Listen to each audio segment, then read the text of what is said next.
the Zambia police in the house, and of course they are here to have a conversation with you on different pertinent issues that you may want to be addressed by Zambia police. And you'll be glad to know that we have Zambia police not spokesperson but public relations officer, Mr. Rae Hamoonga, and of course is here to have a conversation with all of us. Mr. Hamoonga, thank you so much for making time for us today. Thank you. I'm glad that I'm here, and I'm very happy that you have invited us as Zambia Police Service to come and interface with our public that we love so much to protect. Thank you. I understand that we've been trying to have this conversation for some time, but your office is very busy. Before we get to it, this is my personal question, not for the people. I want to find out, what is the day like in the average day of the Zambia Police Public Relations Officer? Like on average, like what time do you get up? Like what happens throughout the day?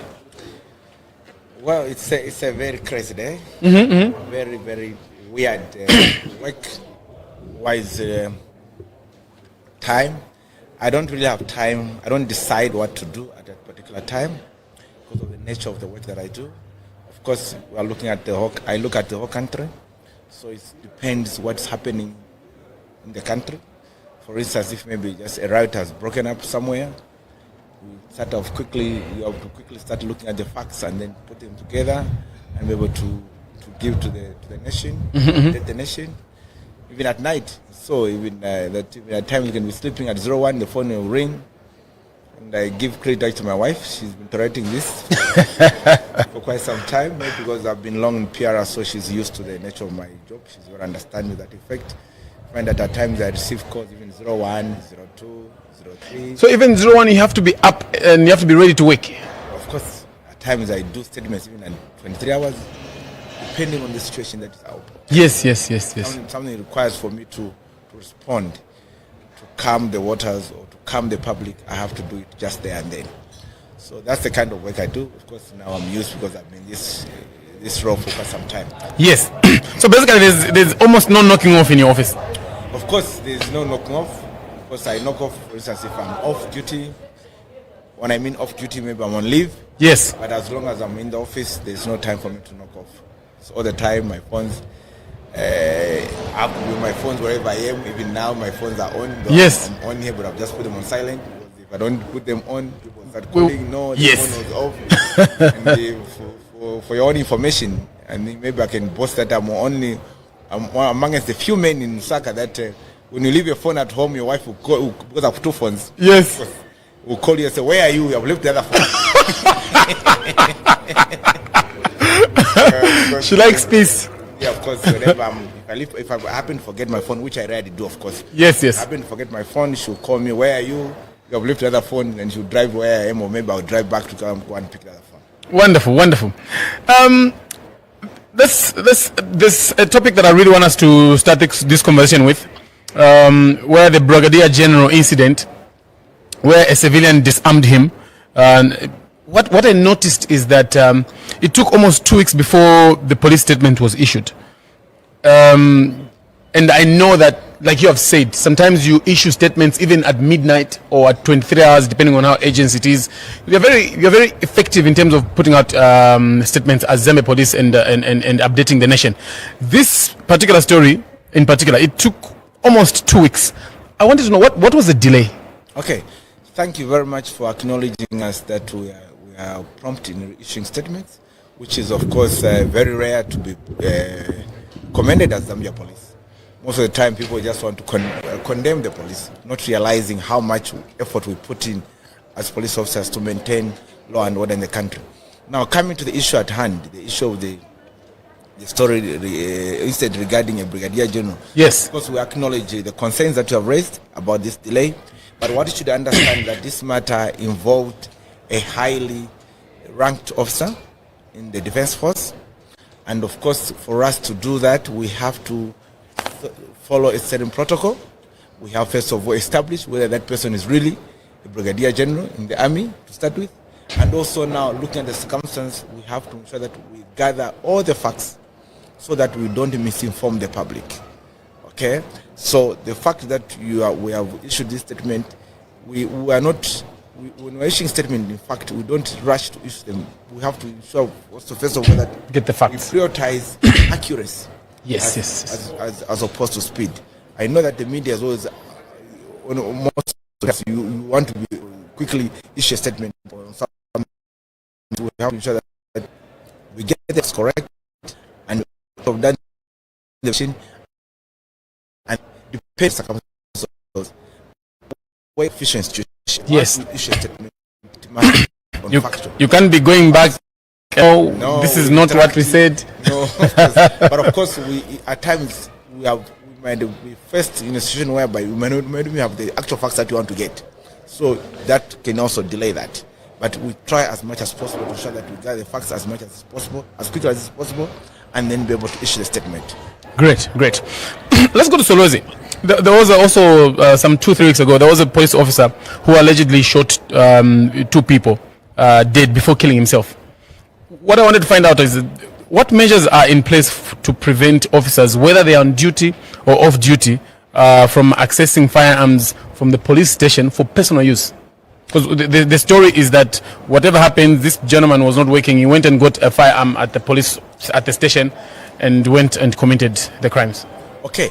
First of all, let me put it very clearly that we do not allow police officers to get a firearm for personal use. Okay? To start with, this is a very regrettable, deeply regrettable incident that occurred in Solwezi. So, as a preventive measure, for us as the Zambia Police Service, we have, of course, reinforced strict procedures regarding the issuing and retaining of firearms. Okay, which includes on duty rosters. We have to ensure that if someone is going to draw a firearm, we have to look at whether it's on duty roster. Okay, and also a daily accountability to ensure that all firearms are being used by officers that are on duty, and also we have also upped our games in terms of supervisory oversight. Okay, we are also strengthening screening for off-duty officers to ensure firearms, like I said earlier on, are accessed only by officers that are on operational duties. Okay, so we are looking at that. We are taking lessons from that incident and to ensure that only officers that are on duty are going to access firearms, and also we are increasing our supervision on the accountability of each day, daily basis in terms of firearms, which firearm is where and who's using it for what purpose. Did that happen after that incident in Solwezi, or it's been there for some time? Of course, it has been there, but of course we are just trying to reinforce it. After that incident, now this is when you are reinforcing countrywide. Yes, of course, these rules have always been there. Because you can just go to the police and draw a firearm. Like the officer who drove a firearm, of course, is a senior officer. So he came to report that he was going for a report. Okay, and the officers that were there, of course, they were junior to him. And they thought, oh, maybe he's going for an operation. They just thought, so now what we're saying now, we are reinforced strict procedures to ensure that if someone is going to draw a firearm, regardless whether he's a senior ranked person, he must actually justify the reasons why he's drawing that firearm. Okay, I hear you. My worry was that we could be in a position where just because someone is a senior officer, they could easily bulldoze their way, get the firearm and do whatever they want to do. But those enforcements that you're talking about sound good to me. Another thing also I wanted to find out, is there a structured system in Zambia Police to provide maybe like psychological support and counseling, especially to those showing signs of depression or stress that could lead to public harm? Yes, indeed. We have a structured support service. The service structure which we have is that of our human resource, human resource office, as well as the medical division. We have our medical division that look at the psychological and counseling of officers, as well as officers under the chaplain's office. So they time and again offer support to officers that are facing stress, and also refer them for clinical support. We have our mental health department and a medical wing, so that offer this. Not that we want to be, but it's there that is offering our officers in terms of support, of medical support, in terms of people that are stressed and that will need such kind of thing. And we're also expanding partnership with mental health professionals and faith-based organizations to increase access to counseling and debriefing sessions. Right now, we are working out with a lot of religious universities that are training our chaplains to just give them capacity so they're able to understand the times that we are living in. So we are looking forward, and of course, maybe let me take this opportunity to appeal to health mental institutions that are willing to partner with the Zambia Police Service to help us in this area to be able to offer counseling services to our officers that could be in distress, because our work is very stressful, and we need at times to be counseled. We are also human beings like another person, so we also need that kind of relief to be accorded to us. But of course, our chaplains is taking a lead in this department. When I talk with chaplains, I'm talking about pastors that give spiritual guidance to us, and they also offer the counseling services to us as well as the victim support unit as well.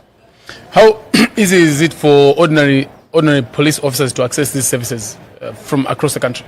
Well, of course, like I said, the human resources spread across the country. The chaplains also spread across the country, and our chaplains that are doing that, and they also engage other faith organizations to help us in this area. Great. Is Mr. Hamoonga audible enough? Great. At a later stage, I will be opening the lines. There are numbers on the screen that you'll be able to call if you have a question or contribution or comment on what Mr. Rae Hamoonga is giving right now, the Zambia Police Public Relations Officer. You can be able to come through at a later stage. And also, if you have any questions, simply search for Showstar's House. It's a Facebook page. Leave your comments, your questions in the comments. We'll be able to read it just in case the number gets very, very busy. So at a later stage, we'll be able to bring you on. Mr. Hamoonga, let me bring your attention to a story that a lot of people have been talking about right now, involving the death of Mr. Enock Kasengele. A lot of the people know this story involving suspects as Miss Maria Zalomis, or the Zed Farmer, her husband, and also the co-accused. The postmortem of Enock Kasengele is, found blunt force, head injury, brain contusion, and brain edema. What I want to find out is, where do investigators believe these injuries sustained? Was it before police contact? Was it during transit, or whilst in custody? And also, what forensic evidence supports the conclusion? Okay, thank you very much. Investigations in that matter are ongoing. We are having, of course, and the forensic pathologist findings are part of that inquiry, which I've just mentioned. At this stage, of course, it would be premature for me to conclude exactly the injuries where they were sustained. However, investigators are carefully analyzing available evidence, including eyewitness statements, forensic timeline, to establish where the injuries occurred, whether they were before, during, or after police interaction. The public, of course, will be updated once the conclusive results are established. So, like I said, investigations are ongoing, and definitely, like you rightly said, that we give timely updates. So as soon as investigations are done, we'll be able to chart the way forward and give a conclusive directive or statement to that effect. We shall wait to hear the update on that. Of course, in the same vein, we want to appeal to members of the public to remain calm and give us time to follow the due process of the law. Because you see, when such a crime happens, there is a lot that has to be done. Otherwise, if you rush a case to court, you end up just getting, people just getting acquitted. For instance, we have what is called scene reconstruction. We have to reconstruct the scene, how it happened. When somebody is narrating, we have to go on the scene and reconstruct the scene, how it happened, and ABC, and even take pictures, so that when we go to court, we have a solid, tight evidence case to prove our matter beyond reasonable doubt. So, in the same story, and I follow you and I agree with you. We shall wait to hear from you at the time when everything is given to us. 4 suspects were apprehended. And later Miss Maria Zalomis, or the Zed Farmer, her husband, were also detained. The question is, why were these later detentions not made at the same time as the first arrests? And also, what new evidence triggered the later arrests? Okay, the law requires that arrests are based on reasonable suspicion, supported by evidence, of course. So you don't just arrest someone because people are saying arrest this person, You have to look for evidence linking that person to that. Okay? So the initial arrests were made against suspects were initially linked to the alleged crime. Okay? So as the investigations progressed, additional evidence emerged. And that was which led to the detention of the other persons, of course. And afterward, done our investigations. So like I said earlier on, arrests, they are not just made on outcries, no. Because they're not going to have people that are making these pronouncements in court to adduce evidence. So you must first of all collect evidence that is linking to that person. At times, people may assume that what you are seeing in the public domain, even the police is seeing it. You might not be having access to that. Okay, maybe you are in a WhatsApp group where you are just close there, you are sharing things, and because you have seen it, you assume that even the police has seen it. No. So certain evidence, when you look at it also, we test it, see whether it's genuine or it's not. With the advent of AI now, you have to ensure that you look at the evidence, whether it's genuine. Yes, something hasn't been made up. Yeah. Beyond reasonable doubt. Once that is proven, then you get that evidence and then you can use it against somebody for prosecution purposes. So I hear you. You're saying that evidence has to come up for some people to be arrested. What particular evidence came up for those people to be arrested later on after? Well, of course, it's the evidence that's linking them to the incident. And like I'm saying, we cannot conclusively say that as of now because the investigations are ongoing. So like I said earlier on, as soon as investigations are done, we'll be able to give an official position of their status, whether we have formally charged them or have not charged them. Once we do that, we'll be able to come back to the nation and update them and say, this case, so-and-so and so-and-so has been formally charged for whatever offense that could link them in relation to the evidence that we have managed to gather. So right now, none of the suspects has been charged? Not yet. Investigations are ongoing. So as soon as we are done, we'll be able to give the statement. Like last statement we gave, as it is. Of course, the investigations have been going on, and as soon as we're able to conclude our investigations, we'll be able to give a finality to that matter. There's another question I wanted to ask, but since the investigations are still ongoing, I'll skip it. But also, given the public outcry and allegations that the Zed Farmer may have political protection, I want to find out from the police point of view, what specific transparency steps will the Zambia police commit to avoid appearing biased? First of all, we are aware of those public concerns. Okay, to promote transparency, the Zambia Police Service will ensure that investigations are conducted professionally, evidence-based, and subject to prosecutorial oversight, of course, by the NPA. Okay, we update the public, of course, through the press briefings that we do, and our actions are open for judicial review. So whatever we do, we don't just do it in secrecy. We do it in the public domain. And like I said earlier on, our investigations, we look at the evidence that is available, not the outcry. Because you're not going to take a case in court because some people have been complaining. You have to look at the evidence that is linking the person that is being involved. Yeah, the evidence that is linking the person to the crime. The evidence is overwhelming, and you look at it, well, you have evidence to prove a case. We arrest that person, we submit the docket for perusal. You know that prosecution in this country is not done by the police. It's the NPA that does, National Prosecution Authority. So we submit the docket to NPA. The NPA also look at it and say, well, there's overwhelming evidence for this crime that has been committed. Then the case goes to court. So it's not upon the police only to decide for the matter to go to court. We do the part of investigations and arrest that person. We take the docket to NPA. Mm-hmm. NPA looks at the peruse it. They look at the case, in relation to evidence that we have gathered, whether that case can stand the test of time in court. Then the case goes to court. If the NPA says or the DPP says, no, this matter there's no sufficient evidence, go back and look for evidence. If you can't find it, then there's nothing you can do about it. There are two numbers on the screen. You could give us a call right now and, of course, talk to Zambia Police Public Relations Officer, Mr. Rae Hamoonga. If you have any contribution or any question on things that are being discussed right now, you could give us that call and, of course, talk to Mr. Hamoonga. He'll be glad to be able to, conversate with you. Several pornographic videos involving Zambian nationals go viral almost every week. I'm not going to confess that I was watching one yesterday, but Obviously, every week we see people talk about these things. What is being done to discourage people from recording themselves? Of course, we, as Zambia police service, are concerned with that, what is going on, and we have continued to sensitize the public on the dangers of self-recording or intimate content. Once such material is shared online, control is not is lost.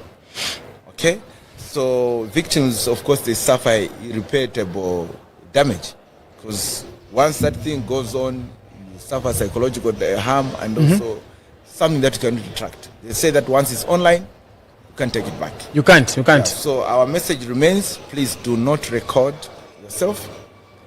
Okay, as preventive is the best precaution measure to do. Yes. So if you don't do that, then it means you are well protected. But now let me be categorical here. I know people have been time and again. I do also tie up time to look at the comments that people do pass. Now, some people pass these comments out of ignorance. Okay, now in our laws in this country, when it comes to pornographic materials, it says that possession, okay, is an offense. Production is an offense. Circulation is an offense. So possession. Yes. So if you have a video. So production, yes. Possession, and circulation. Exactly. All of them are offenses. Yes.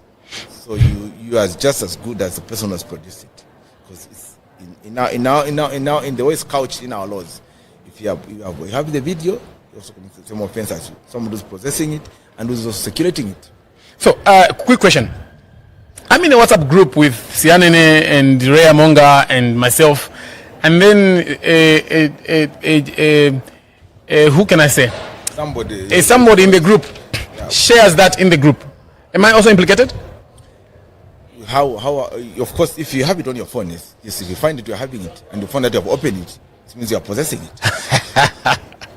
So the best you can do yourself is, if you see such a thing, is to delete it. Delete it. Yes, because you have not intentionally wanted to have it. It was just been sent to you. But of course, the person that has sent it already circulation is facing 2 counts. No, 2. Because for him to send it circulating, he must have possessed it. So it is going to be charged for possession as well as circulation. How long are these charges attractive? 5 years. 5 years, yes. Very serious offense. So people should not be playing around with these things. When I'm sending, they'll say, no. In the last 1 year or 2 years, has anybody gone in for circulation and possession? Well, of course, that's the thing. Like I need to take. But of course, we have taken people to court. But of course, like I said earlier on, previously it was very easy for us to follow up this case because the case were before we were prosecuting ourselves. Yes. The prosecutorial aspect of it has been now taken to NPA. So maybe NPA will be able to give us. Or NPA will be able to give that aspect. Yes, in terms of convictions that matter. But of course, we continue to urge members of the public that please do not record yourself, because one, even if you record yourself, you say no, it's just for personal use. Nowadays, with the advent of these smartphones, just at the click of the button, that thing will go. So tell me, when I'm recording myself with my woman or my wife or whoever, I'm recording myself. That act of recording ourselves, is it a crime? Yes, that's producing. For personal use? That's producing. Production of integral. Even without sending it anywhere? No, yes. Just production for us to watch ourselves. So it's a crime. We are going to charge you for 2 offenses: production and possession.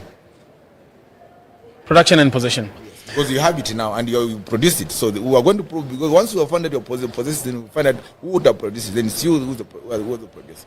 So legally married couple, they are not allowed to film themselves, to produce. Production. There's a number on the screen. Please, you can give us a call and talk to Mr. Rae Hamoonga if you have got any question or any contribution.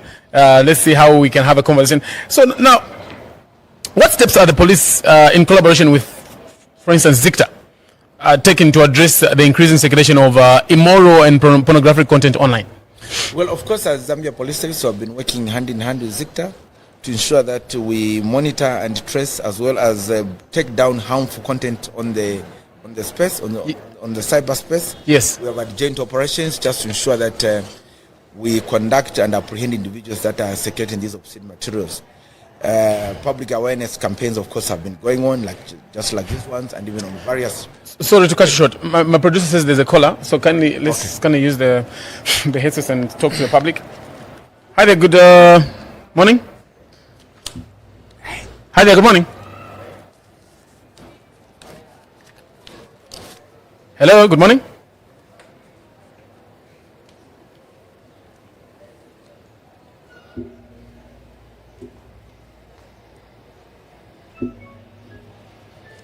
Okay. Hi there. Hello. Good morning. Yes, sir. Good morning. How are you? Fine, thank you. Your name and where you calling us from? Yeah, this is Rae Hamoonga within Lusaka. Mr. Nyirenda within Lusaka. Yes, sir. Good morning to the officer there. Muri. To the Marco at Nakura Lusaka. So not much familiar with the language. No, you have 2 minutes, Mr. Nyirenda. Please go on and talk to Mr. Hamoonga. Yeah, mine is very simple. The common one which I see a lot of our youth here and the people at large being affected. I would like to find out from the office how shishita is done. For example, like you have been arrested or have been found shishita by the police. They are supposed to arrest me and detain me. I come out tomorrow, or they are supposed to escort me based on the explanation that I'll give. And if there is a fine that I'm supposed to give as an admission of guilt for shishita, is there a prescribed fine which I'm supposed to give out? Is there a prescribed amount? Because some they'll just charge us anyhow, no repair so. I would like to find out. And is it a mandatory that I'm supposed to give the officer, or we are supposed to go and pay through the bank? Thank you, Mr. Nyirenda. So these are my questions. All right, thank you very much. Thank you. Mr. Hamoonga? Okay, thank you very much. That's a very important question, and let me explain it. Of course, we have been explaining this thing time and again. Yes. I don't want to maybe to get it right. Yes. So the aspect of shishita is actually called loitering, meaning you are moving in an area where you're not supposed to be. So if you explain, for instance, say, I'm going to such a place, the ideal situation is that officers are supposed to, if you are near to where you're going, they're supposed to escort you, you go to where you're supposed to be. That's the ideal situation. Yes. Okay. And that's what's supposed to be done. So it's not a question of you trying to be argumentative. It's a question of you explaining to the officers, well, officers, I'm coming from such a place and I'm going to such a place. And the place is very nearby, or you explain where you're going. That's what's supposed to happen. And this is what we've time and again told the officers to do. So if there are issues that are happening and where people are not doing that, let it be brought to attention of the officer in charge of that particular police station, because they are not supposed to. Maybe for instance, if you are entering your yard, they're not supposed to get you out of your yard and take you where they're supposed to take you. Maybe take you to the police station. That's not supposed to be. Oh, really? Yes. I've heard, I don't know how true these situations. I've heard situations whereby people have got a pit latrine just somewhere outside. Nachoka mnyumba naenda using a pit latrine. Pobwele banigwira. It's like nachoka chim toilet nenda mnyumba. No, it's just because people are doing a lot of comedy now, and people want likes on our pages. There's no reasonable police officer that can arrest you within your yard. You are within your yard. How can somebody arrest you if you're coming from the house going to a pit latrine and then say that you have been arrested? Some of these things, when they talk about them, when we follow them, we find that they're not even true.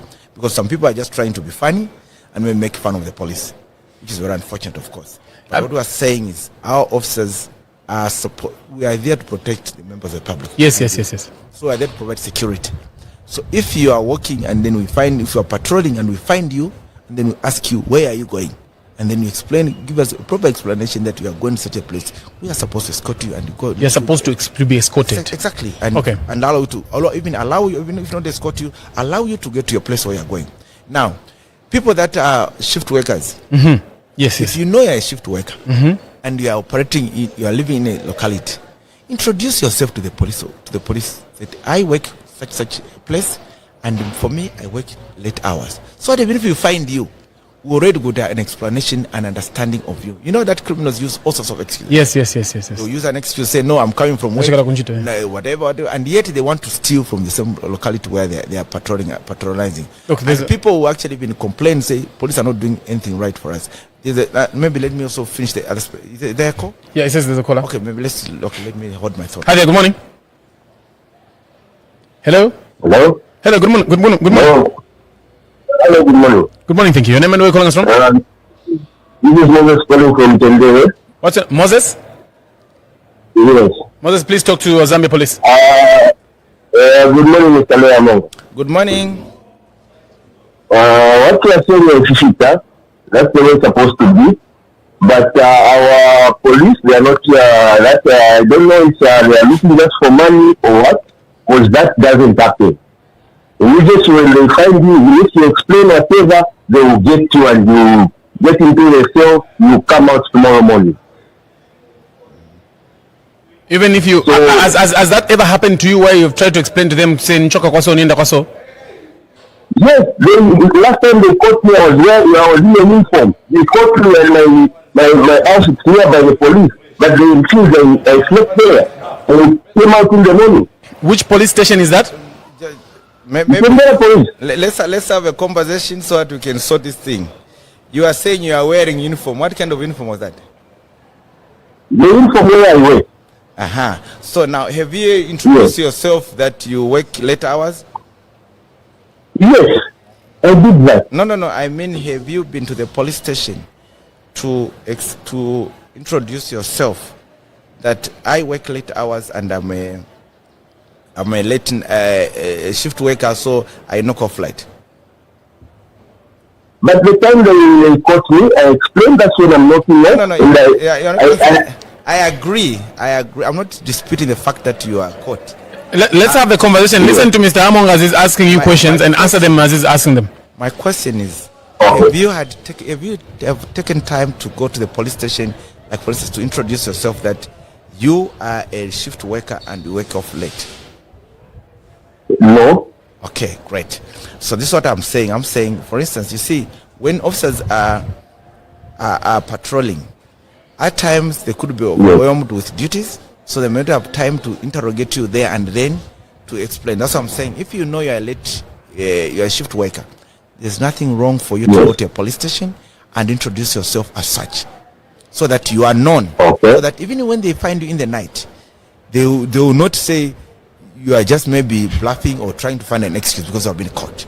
So these things are things that you're supposed to do, so that officers know what kind of person you are. So even if you are found, you are able to say, oh, this person is like this. Mind you, at times we do have operations that we conduct. For instance, maybe we have issues of junkies in Mtendere. To say, where does the money go? Now, this money is supposed to be paid in a bank. That money should be paid in a bank. It's 87 or 9 kwacha somewhere there. So this money has to be paid in a bank, and it must be 89 kwacha, and it must be receipted. Okay, you must be given a government official receipt. So that money does not come to the officer and say, no, 50 kwacha. No. You're supposed to pay if you're found to be good. If I'm picked up for shishita, for instance, I sleep in the cells and I am made to pay the 89 kwacha to the officer on duty. Is that officer on duty committing a crime? No, you're not supposed to pay to the officer. If the officer allows me to pay to them, is that officer committing a crime? Both you and the officer are committing a crime. Both you and the officer are committing a crime. What you are essentially doing is actually you are robbing from the Zambian people. Do the officers know they're not supposed to get money for shishita at the station? Yes. They know that. They are not supposed to get the money in their personal capacity. But they are supposed to receive money on behalf of government as revenue. So as a receipt from the bank? No. I'm saying they are supposed to receive money as on behalf of government. That money which is paid is not for the officers put in their pockets. Is it supposed to be given as cash to the officers, or I'm supposed to go and pay at the bank? You're supposed to go and pay at the bank. Okay. Post the money at the bank. Of course, some people may say, some officers may be kind enough to say, okay, give me the money, I give you the receipt, and I want to deposit the money at the bank. But they should give you an official receipt. They should give you an official receipt. Exactly. Okay. That money has to be receipted and it goes in the government coffer. It's not money for people to get and put in their pocket and do whatever they don't like with that. Okay. No. But what we're getting from here is that if I was caught for shishita for some reason and I'm made to pay cash at the station and I'm not given a government official receipt, both the officer and you are committing a crime. That is corrupt practice, yes. The one who's giving the officer, you are actually corrupting an officer. The officer who's receiving money can be charged for corruption as well. Great. There are two numbers on the screen that you can use to give us a call. Hi there, good morning. Hello, good morning, sir. Good morning, thank you. Your name and where calling us from? Gerard calling from Ndola. Gerard from Ndola. Yes. Please talk to Zambia Police. I have two issues. Go on. Hello? Go on, Gerard. We're listening.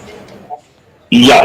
Two issues. The first one is in Ghana district, there's a lot of rehabilitation of roads, the rehabilitation and the upgrading of roads going on in Indora. So most of the roads are closed. There is congestion. But our traffic officers like to go in the CBD of town to make roadblocks, especially during the peak hour. So please, I think at one time you even saw a provincial minister intervened. So it's like the only crime which is in Zambia is traffic offences, because there are so many traffic officers in the town. Sometimes minimum I'm always stopped by not less than 3 police officers. 3 times in a day, not less than 3 times. But does it mean there are no other offences where you can take these police officers? Is it also true that the traffic section is so lucrative such that all the officers want to be taken there to the traffic offense, to the traffic section? Thirdly, why don't you transfer some of these those who have stayed long in the traffic section? They also go and save in the other section. Is it also true that the money that they receive, they share with their bosses? That's why they are so ruthless when they are on the street. Because there are certain offences where you can just chat and they let off a person go. But they are so ruthless and negotiable. No wonder maybe that word which is in the street that constable Takwatamano, maybe it's true, because it's rare that you can negotiate with a constable. Those are my concerns, because this concern was even on the social media when the minister actually intervened, because it is too much in Ndola. It's too much. Thank you. Thank you, sir, for coming through. There's a page called Showstar's House on Facebook. Please go to that page and give us a comment. We'll be able to read out the comments as we go. Please, you can take it up. Okay, thank you, Mr. Gerard from Ndola, for your feedback. And that's what we like to hear from members of the public, so that we can respond appropriately or even put up measures that to correct the situation. Now, you have rightly put it that Ndola is under rehabilitation, and now that calls for patience among us drivers. Now, because there is a lot of congestion, doesn't mean you have to now start driving in the opposite lane.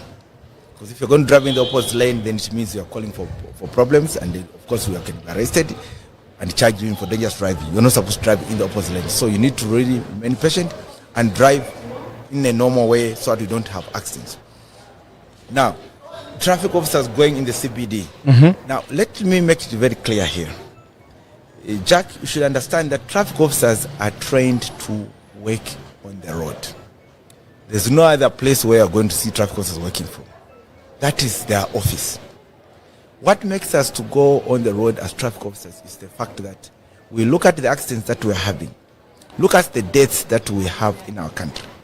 That is what necessitates us to even apply more officers to go on the road, just in an effort to try and reduce the number of fatalities that are happening on our roads.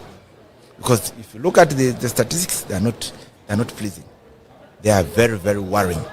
We have a lot of fatal accidents that are happening on our roads because of driver negligence.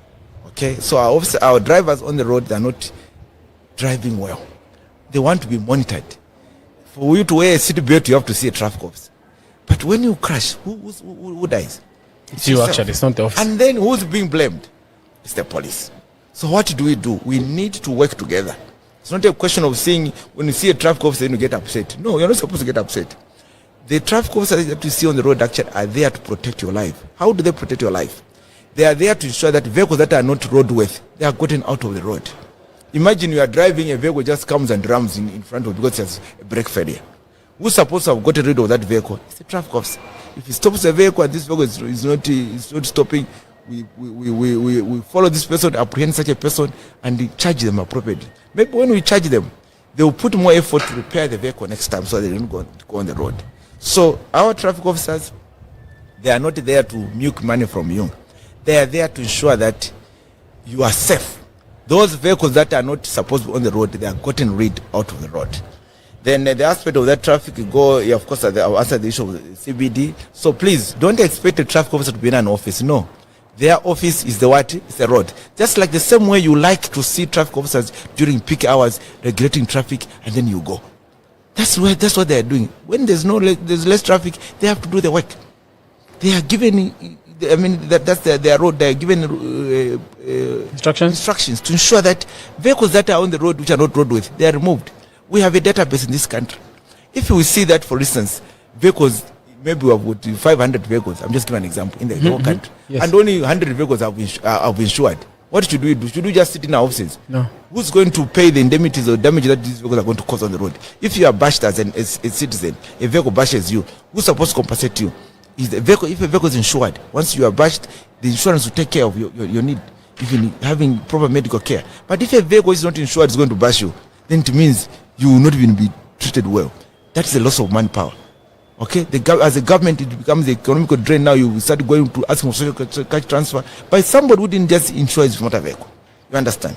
Okay, so then trafficking, he says he's stopped by not less than 3 traffic officers in a day. Well, of course, we have heard what you have said, and we'll look at that and see how these officers are operating. Maybe they could be operating in the same locality. Maybe they are more than necessary officers that are supposed to be in that locality. Why the traffic officer is very lucrative? Well, looking at the nature of the work of a traffic officer on the road all the time, and looking at the nature of number of accidents that we're having, I can assure you that it's a very risky job. You have seen most of our traffic officers being bashed by these ruthless drivers, so it's not necessarily as we might want to put it, it's a most lucrative job. And that they share money with ourselves. No, we do not condone such kind of behavior. Like I was saying, if an officer is being corrupted, it means even the person who's corrupting the officer and the officer that is getting money is what they are committing a crime.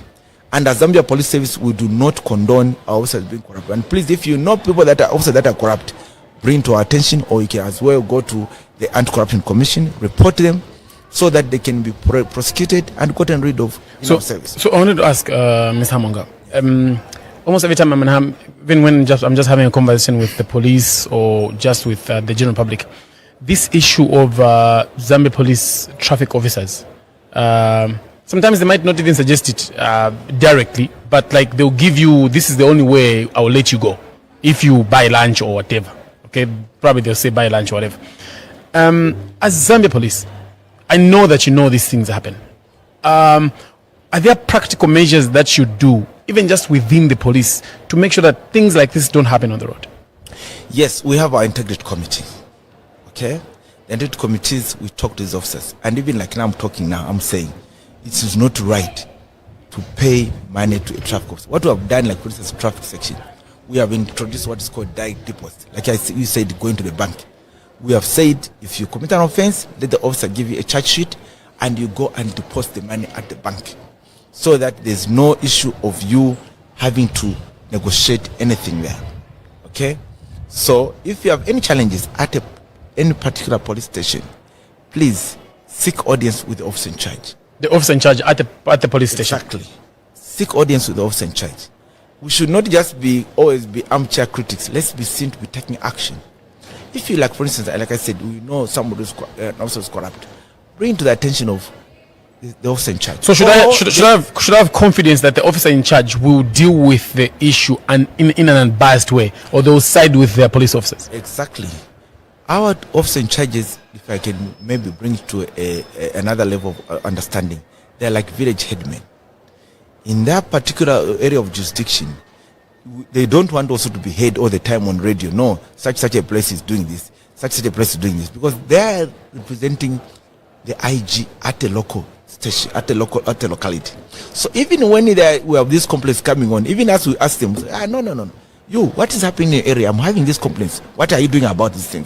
Okay, like for instance, now someone has mentioned dollar.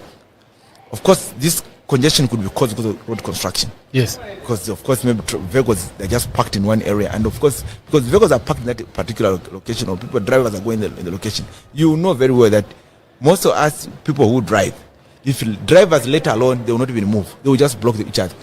And 2 officers has to come there and settle the gate. Even they are saying council attack Wataman. The same council that's saying attack Wataman. If he comes there where there are drivers who are educated, master degree holders, whatever, that fail to give each other courtesy. They fail to give each other way. You find even when the traffic are not working, it's a simple rule. When traffic are not working, it becomes automatically a four-way. A four-way. You just stop. Someone passes, you also pass. But it will take a constable attack to come and control them there. You understand? So what are we saying? What we are saying is, please, let's work together. We are here for your own good. We are not here because we want to just intimidate you or whatever. We are just like any other person, like Jack. Jack chose to be a media personality. We as Zambia Zambia Police Service, we have chosen this career. We have also, mind you, have also been to school like you. But we have chosen this career because we want just to maintain law and order. When there's law and order in the country, when there's orderliness, we get satisfaction. That is what we have chosen to do. Not that we were here maybe to use our powers unnecessarily or whatever. No. We are here because we want to serve you, so that there's law and order in the country, and that's what we'll have to do. And that's what satisfaction. Wonderful. There's a number on the screen. You could give us a call. Hi there. Good morning. Hello, good morning. Good morning. Thank you. Your name and where are you calling us from? I'm calling from Bowling. What is your name, madam? This is Ngiase from Bowling. Ngiaso. Ngiase. Okay. Please go ahead and talk to Mr. Rae Hamoonga, the PRO for Zambia. Good morning, Mr. Rae Hamoonga. Good morning, Mama. How are you? I'm okay. How are you? Thank you. Sir, like here in Bowling, like most of the time when we like take cases there at Bowling Police, especially these cases of junkies, when we take cases there, they always complain to say we cannot follow you maybe to the same place where the crime is happening because we don't have manpower. Now, who is going to help us to give us the same manpower? Okay.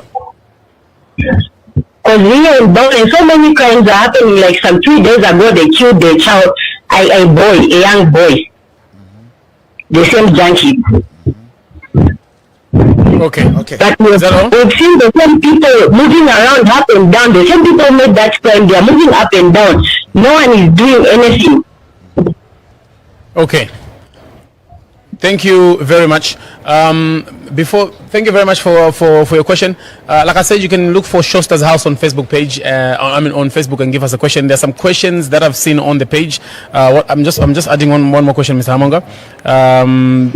Someone says Zambia Police should consider introducing digital payment options such as mobile money or POS machines, as opposed to going to the bank all the time. These days, most people don't move with physical cash. So you can take up the call. The call we received, as well as this message from the Facebook. Okay, the issue of junkies in Bowling, I think in all fairness, yes, it has been a problem that we have been hearing about. Mm-hmm. And not long ago, I think on the 24th, we arrested somebody, two juveniles. I'm sure you saw the statement that we gave. Yes. We arrested 2 juveniles that killed their colleague.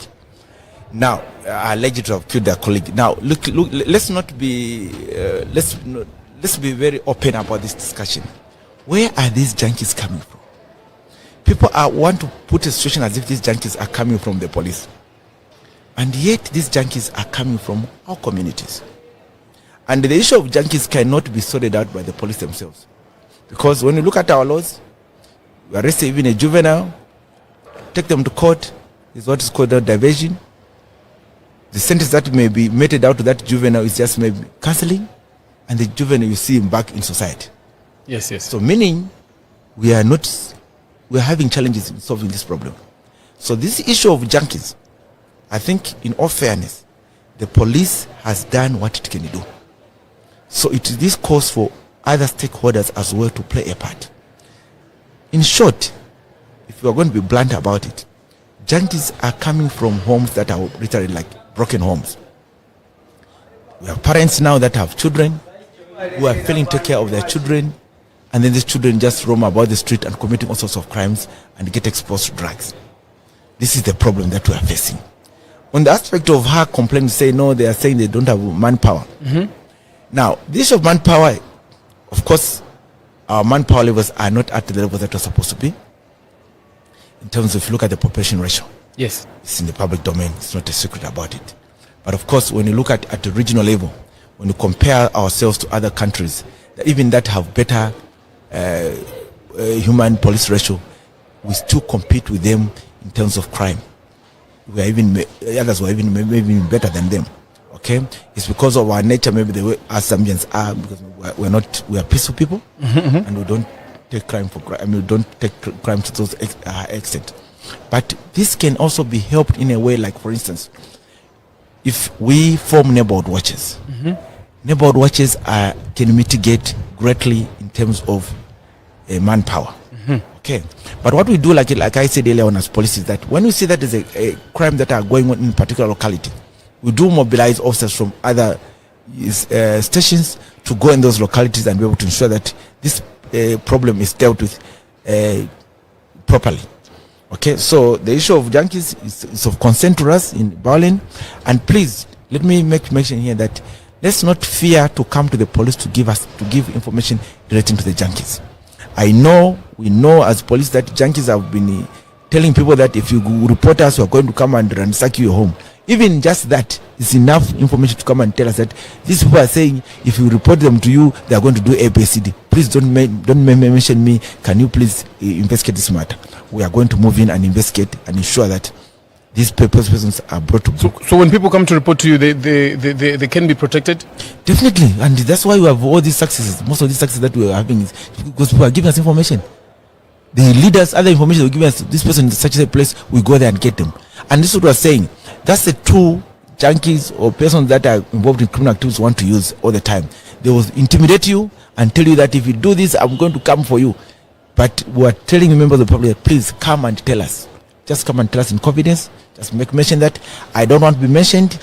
This is the crime I want to mention. Others will even say, I'm ready even to go and face him in court. There's no problem with that.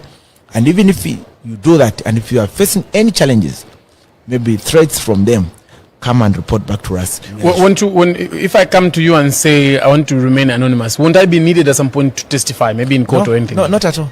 Not at all. Like I was saying, some people want to say, I'm ready to face this person in court. I've come to report this case. So I also are saying that please come. We have all these success cases that you're seeing.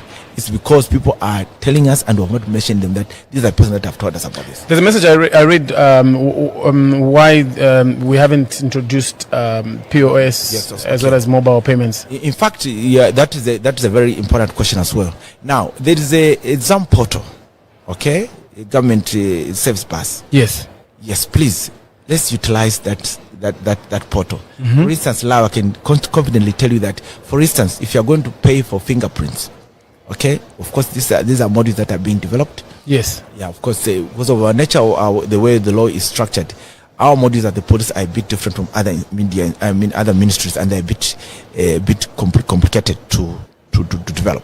So what we are saying is, for instance, if you are paying for fingerprints, yes, of course you need to open an account on the Zam portal. Zam portal, yes, which is hosted by Smart Zambia and the government that line.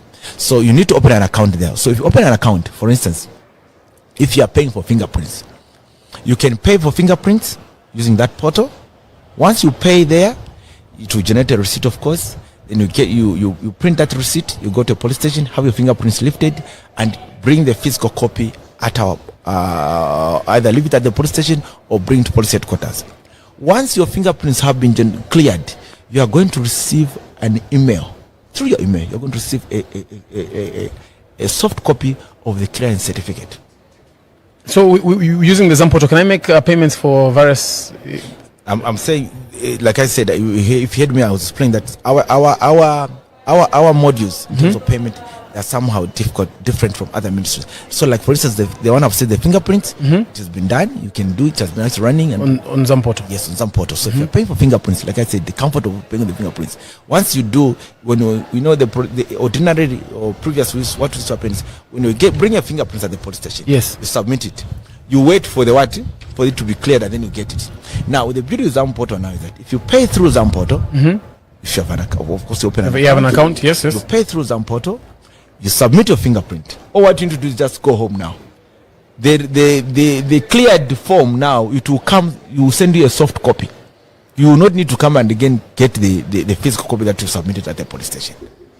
Of course, for us to now, let me also explain here, because people say now, but why can't I just send a scanned copy?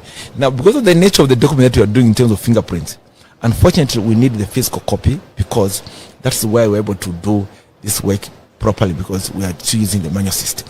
Okay. And then in terms of payment, like I said earlier on, the digital platform, like this person was saying, you need to introduce a digital platform like mobile money and that kind of thing. Yes. You know, we are dealing with the government. We're not dealing with an institution. And people, that's why they make mistake. They think that money comes to the police. No, it's going to the government. So government itself has its own financial regulations, how money can be sent to the coffers. So, and this is why you see us as if you might think that maybe we are rigid and whatever. No, but like I said earlier on, that the digital platform that is there, like the some portal digital platform, please, let's make use of these facilities. Of course, these other modules, these other things are still being developed. Okay. Yes, exactly. All right. There's a number on the screen that you could use to give us a call and see if you have got a question or two for Zambia Police. Also, see if you can follow Showstar's House on Facebook. Drop us a comment. We'll be able to read it. Hi there. Good morning. Good morning. This is Ntombizine Bota. Ntombizine Bota. Yes, please. Thank you for coming through. Please talk to Zambia Police. Mr. Hamoonga Ngachirimwane. Munayo man. I wanted to find out. I have a concern about the Chabinga case. I would like to know, as a Zambian citizen, your stance as Zambia Police, what you have done about that alleged AI voice note, or is it the recording or whatever it is.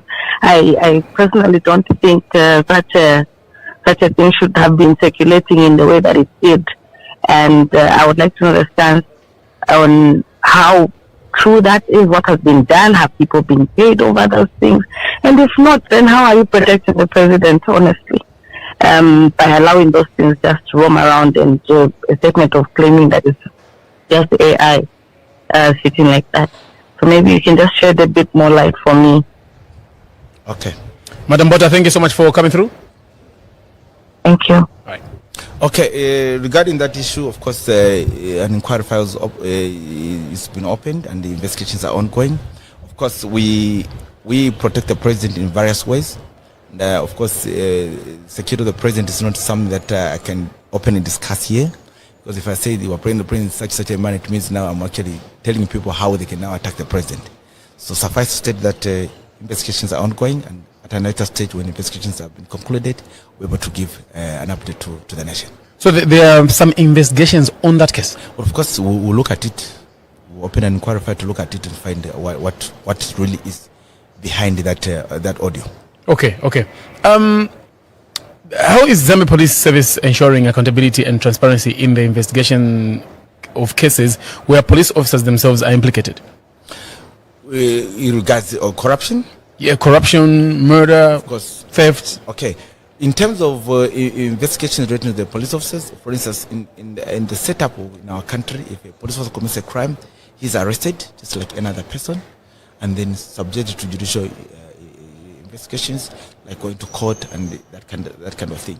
In cases where maybe it's corruption, we let the lead institution, which is Anti-Corruption Commission, to look at the matter and investigate it without us necessarily interfering in any way possible. And of course, I earlier said, there's the Police Public Complaint Commission. Yes. If you have a complaint against Rae Hamoonga, you can write a complaint, take it there, and then the commission will summon me there. I will appear before it, explain my side of story. If I found wanting, I'm reprimanded.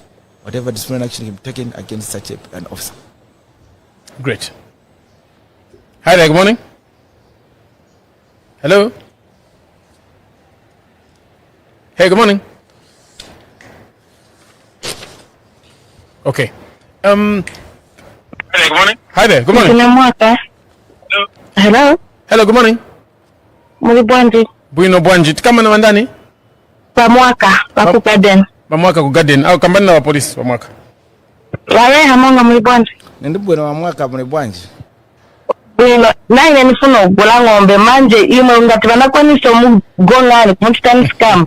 ine manje bazanishita bwanji so vinachika bwanji ivo ero ngazithingirize bwanji kuri bantu baso because nase tifuna ukugula ng'ombe na nkumba but aba bantu simaziba ngati nibazona olobabwe oti na matapi. Okay. Okay, thank you very much. Your case pakati pano siringa ikambe because it's in court. I don't want to be cited for contempt of court. Because when the matter is for court, you don't comment it. But you should understand that it means me, I did my due diligence. I have someone to take to court.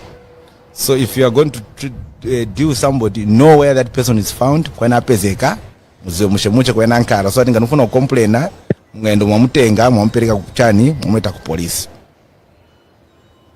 mwanimvesesa Mvera na vera so ngati mutinga na muntu musadinga mutani apeza che mu street oro pa Facebook mudringera mutani angara aina nyumba so ati ngati vavuta vintu mupeza muntu okutenga uleta ku police rupereka ku court kapera mutegeko oro kutivo mereza uyu muntu ngatafuna dinga naye tingazibya ku police tikamba kuti dzingana muntu wene muziva noti muntu akamba ati nigulisa nkumba pa Facebook naye mwatuma ndarama bwerani mutenge nkumba so ngati mutingana muntu dzingana muntu wene muita bwanji wamene muziva bwino kwa mupeza kwena apezeka mumfuza rupezeka kuti wina famu waenda pa famu ni ya famu alright so that ngati muntu valubana mwa muntu oita bwanji opereka ku court mwena apereka ku court ni muntu so usadingana muntu wakuti simuziva kwena apezeka iyayo tinga muntu unuza kumpeza so ngati vantu varubana usachana cheve nafuna kuchita mwamutenga mwamuita bwanji mwampereka ku court so ngati imwe ngati mutumira che muntu ali pa Facebook atuma chitani so mwachita icho then chimanje ni problem hiyo so veni kamba in short kamba kuti ngati mupasa muntu ndalama sivani ko mupeza uja muntu so ati ngati vindu vinaende bwene vaendera munga mutenge mwampereka ku court ndawo muzi wako anapezeka wanyamata wanyanya mwanzi wanyanya choti kamba kuti kairo eno wanyamata zivani kupene wapezeka pene mbo wapeza ngati vantu varuvana mupeza opereka ku court mwena peza nopereka ku court ngati mulipe muntu opereka ku court nishimaisi mnachite imwe tukuzani pa poti muzikonkamo okay yambeka madam hello yambeka ngani awa yambeka bwana ziko wapi. Thank you very much for coming through. As we come to a close, I saw someone ask a question which I've lost about how the gentleman called Waimi, how he was arrested. There were stories, and I remember there were stories on how people said he was killed in custody and whatnot, and then we just saw he resurrected and is now in court. Off the cuff, are you able to give an account on how he was arrested, where he was being kept, and what's latest? Jackson, let me tell you that daydreaming for some people is a one-off thing. But for the Zambia Police Service, for us as police officers, being professional and accountable and transparent is a full-time job. So people can wake up and say all sorts of things today. For them, it's a one-off thing. But for us to remain professional, transparent, professional, it's a full-time job. So when a matter is before the courts of law, our mouths are shut because you'll be cited for contempt. We can be cited for contempt. Oh, okay, so is there any? Do you have a caller? Okay. So if we pick a call and then we conclude. Hi there. Good morning. Hello. Good morning, sir. Good morning. Thank you. Your name and where are you calling us from? Fred from Ibex. Fred from Ibex? Yes, sir. You may go on and talk to Zambia Police, Fred. Okay. First of all, I'd like to acknowledge Officer Rae's, professionalism. I mean, highly professional. I can attest to a personal account. However, I have a few, just one question for him. Like, for the Shishika issue, these police stations that we have, we know, I mean, just like he knows that less than 10% of the money we collect are still going to government coffers. Very few people will tell you that. He knows that less than 10% of the money collected, that's what goes into government coffers? Which station? Yeah, because very few people pay into government coffers. That money is always collected by the officers. So, like, we have my question is, do we have a record, for instance, if I were to say Chama police station, do we have a record up to the third quarter of how much in Shishita revenue was collected from that state? Have you gotten the question? Yes, I think it's talking about the revenue that's been collected. Now, the revenue that's collected, yes, we have it. Let me just. Are you done asking the question, or you would like to stay on the line as he responds? Oh, he's cut the line. Okay, he's gone. You may go on. Now, maybe it's the way we put these things, people don't understand these revenues. If you have been very observant, each time we give traffic accident statistics, okay, we do give the amount of money that is called admission of guilt fines. Yes. That is the money that has been collected, that we collect from various police stations. Okay. Now, for Mr. Fred, if he's saying very few monies, only he says 10%. Yeah, he said that you know that only 10% goes into government coffers. Yeah. Now you see, this is okay. Of course, he's got. According to him, he's got. I can say he's got very good information. But that information will not just be good enough for him to just come on air like this and say that only 10% is being collected. This is why we are calling, for instance, if he has that kind of information, he can go to ACC, give it to ACC, which is an independent institution from Zambia Police Service, so that it's able to correct the situation. Okay. Now, from our point of view as police, we do collect what's called admission of guilt fines. Yes. And from our records, each year the fees have been, the collections have been going up. Okay, but of course, if he knows of some information, like I said earlier on, please, there's a whistleblower policy. He can just take it to ACC, because this borders on corruption, I think. So him says 90% of the money just goes to the police officers. So please, I want to encourage him, and I want to thank him for acknowledging my being professional, and I also want to thank him for being candid to come in the open like this. Yes. Please, if you could just take a further step by giving this information to relevant authorities, for instance, like the Anti-Corruption Commission, so that this matter can be investigated and people who are doing that can be brought to book. Great. People that do have that information, and Zambia Police have actually said it time and again, see if you can see the officer in charge at different police stations, or even just go to ACC and report these matters. Public Commission. Hi there, good morning. Well, good morning, how are you? Great, thank you. Your name and where are you calling us from?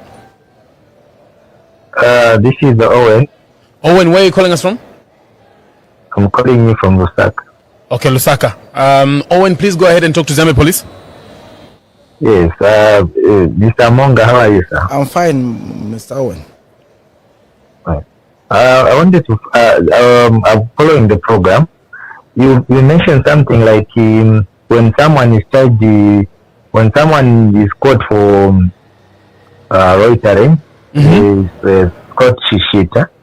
You mentioned that the person who pays, if a police officer asks the culprit to pay money without a receipt, you mentioned to say both the culprit and the police officer are committing an offense. Is that right? Yes. That's what he said, yes. Yes. But now I've got a concern on that. How is it fair for the culprit? Because for the culprit, immigrant whom I also police, citizens, civilians, whenever you tell them something, they are always geared to obey, because already they are under intimidation, because you are not ordinary people, because you are people that you are men in uniform. So whenever you talk to civilians, they are always afraid. So when civilians are told to say pay this much, they are already eager to obey.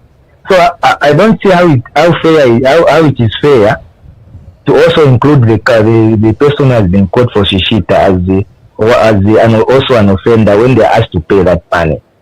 So I would call on the police also to look into that, so that whenever a person has been intimidated by police to say pay this much for the shita without a receipt, they can even report to say I was charged like this. But when you say they are also committing an offense, even if they have been exploited, they'll be afraid. You see the point? Okay. To report. Yes, sir. Okay, it's good you have brought it up, and then we can discuss it. Now, what we are saying is, for instance, it's not lawful. You understand? Yes. It's not right. I'm saying we are telling them that they should not do it. Not that because they've done it, they should keep quiet. You are not supposed to do that, because by so doing, you're also committing an offense. You understand? Because you're actually robbing from the public. Because when you commit an offense, there's a already prescribed fine for you to do that. Now, when you get that fine, you connive with a police officer to steal from the other persons. You understand? From us, the general public. That's my point. It's good actually I brought it up. We thought maybe we can clarify that. So what we are saying is that it's not authorized. You are not supposed to do that. Okay? All so right. if maybe let me go further by stating that if an officer gets money from you like that, you are supposed to report him.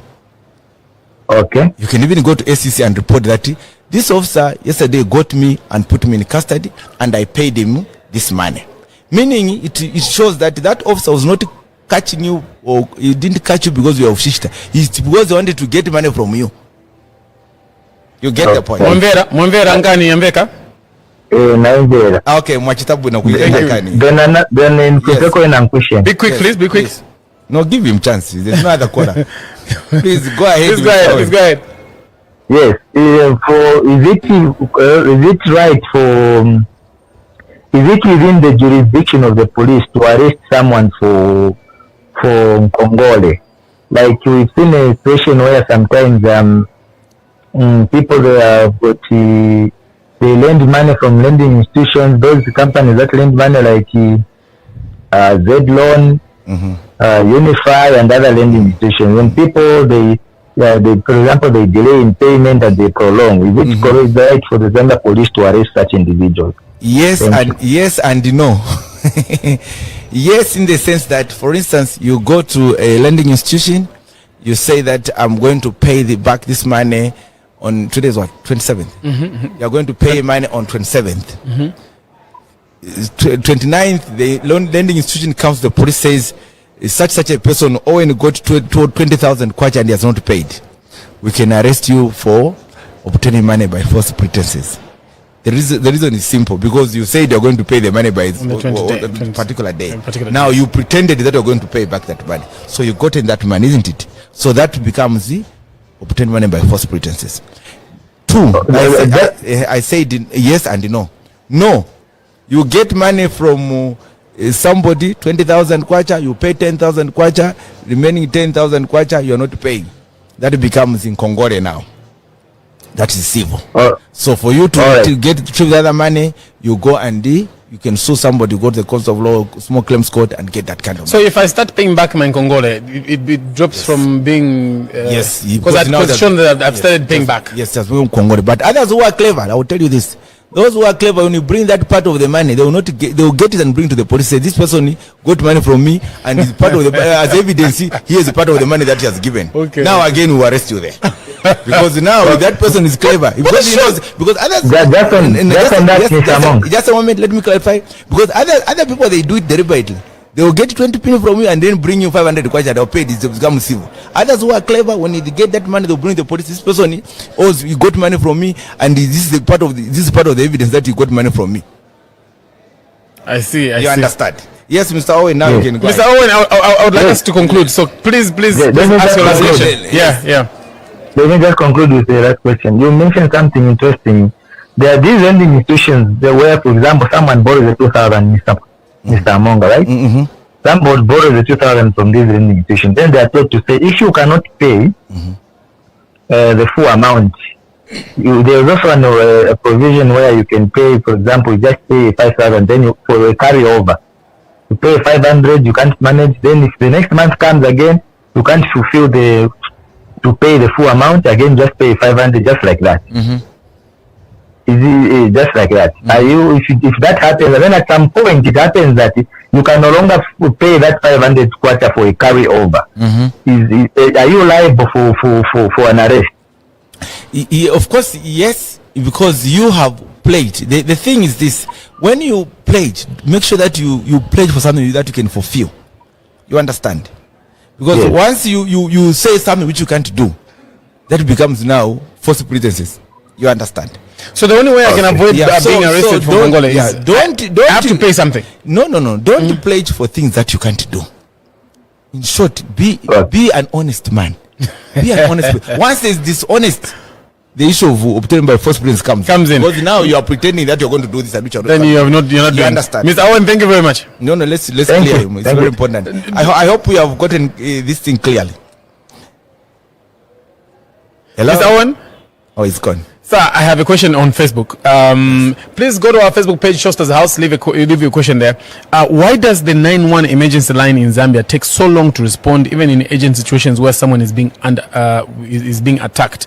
Imagine being told to wait in immediate danger. Why hasn't the system been decentralized, at least at the provincial or town level, like in many Western countries, so that local dispatch centers could coordinate faster responses and reduce delays? Okay, thank you very much for that concern. Yes, we are concerned as well with the operation of 991, but of course you should understand that we do not, as police, host the number itself. The communication system, we don't host that. It's not like that thing seated in the police. When you call, it goes straight to the police. It has to pass through the service providers. And actually, I want to even challenge the public that why don't we even challenge the service providers that we are, as customers, we should have access to 991 on our phones. You understand? As a service provider, we should be able, when if you are subscribed with any service provider, you should have that facility. When you dial the police, the number should go there, should go through. But of course, like I said earlier, when we acknowledge the concerns and we are working on that to ensure that the technical aspect of it is well done, and that it can only be done by the service providers. For instance, if you are in Woodlands, if you are going to dial 991, the number should be able to go to Woodlands Police. Yes. And now that for it to happen, it's the service providers' towers to do that. So my argument would be that the service provider's business there is to make money, not to look at my safety. My argument is that the institution in charge to look at my safety is you. Yes. Maybe if you led the role into actualizing that situation, it could happen. Maybe they could fall in, they could do what they're supposed to do to make it happen. Yes, of course, we have been engaging them, and even you as a service provider, that should be part of the benefit as a customer. Yes. Yes, it should be a benefit that when you call, you should be able, if you are in Woodlands, why should when you call in Woodlands, your call go to Central Police as a service as a subscriber of that service provider? It's not doing me any. Exactly. So we are saying this is something that we, the police, and you, member of the public, should work together. For instance, if we say, okay, if you service provider you're not providing us this service, then we'll go to other service provider this service. Okay.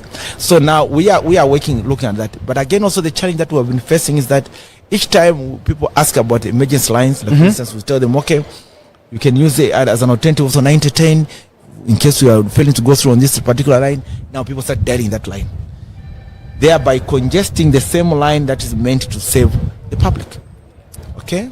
So please, when we say that this line is working, let's not start trying it out, because by so doing we are congesting it and we are depriving members of the public that need the service of that particular line. Do you have a caller? Okay.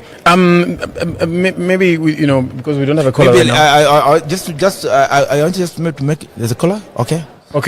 So let's pick up a caller, then we can conclude. Hi there. Good morning. Oh, afternoon. Yes, afternoon. Thank you. Yeah, machoma boss. Tachoma bwino machoma bwanji. Ntoma bwino boss ni fulani soko ya boss. Ndimo bandani mtumira kuti. Nini Patrick mtumira kuchawama. Okay, Patrick kuchawama kambani na ba polisi. Nina muzanga asenza mu government ku Minister of Education.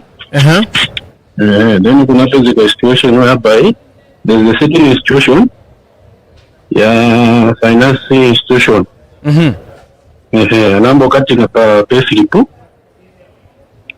anakatinga for 3 months.